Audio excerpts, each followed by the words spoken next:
কিসের জন্য আইসিস? বিশ্বাসঘাতিনী, কণ্ঠশালিনী, মার্জার স্বভাবা, প্রেমিক অঙ্গ প্রদাহিনী। আপনজন হারাবার বেদনা যে কত কষ্টে, তা আমার থেকে আর কে বেশি। প্লিজ আল্লাহর রাস্তে একটু চুপ করেন, এই গল্পটা শুনতে আসি বহুত বছর ধরে, আপনজন কিন্তু চুপ করতে বলতে আসি। আপনজন হারাবার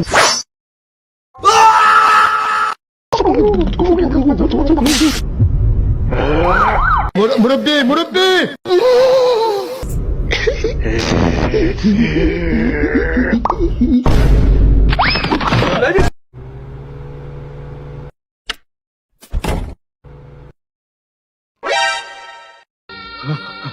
মরবো মরবো আমি রাস্তায় গিয়ে মরবো, তবু এই বাড়িতে আমি থাকবো না।